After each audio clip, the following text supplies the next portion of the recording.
Hey guys, কেমন আছো তোমরা সবাই? আমি তো বেশ ভালো আছি। আজকে অফিস থেকে আসার পরে এত টায়ার্ড লাগছিল যে নিজের জন্য কিচ্ছু বানাতে ইচ্ছা করছিল না, তাই ভাবলাম জোম্যাটো থেকে অর্ডার করা যাক। তো যেমন ভাবনা তেমনি কাজ, অর্ডার করেও ফেললাম, অর্ডার চলেও এলো। কিন্তু যতক্ষণে আমি আমার প্লেট সাজিয়ে খেতে বসবো, ট্র্যাজেডি, লাইট অফ।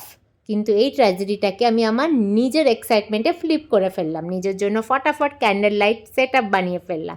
আর আজকের প্লেটে ছিল cheese spring roll, chicken ragi momos, classic orange fiery chicken, and তার সাথে ছিল ঠান্ডা ঠান্ডা ফ্রিজি অরেঞ্জ ব্লাস্ট। আজকের ডিনারটা জাস্ট জমে গেছিলো।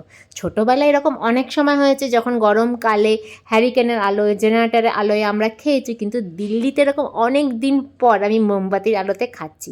তার সাথে যদি এরকম টেস্টি টেস্টি ডিনার হয় না, জাস্ট জমে যায়। তো চলো, আমি এখানে ওয়েট করছি, তোমরা তাড়াতাড়ি গিয়ে আমার ভিডিওটা লাইক শেয়ার সাবস্ক্রাইব করে দিও। আর পরের ব্লগে আবার দেখা হচ্ছে। আর যাদের যাদের খেতে ইচ্ছে হচ্ছে তাড়াতাড়ি চলে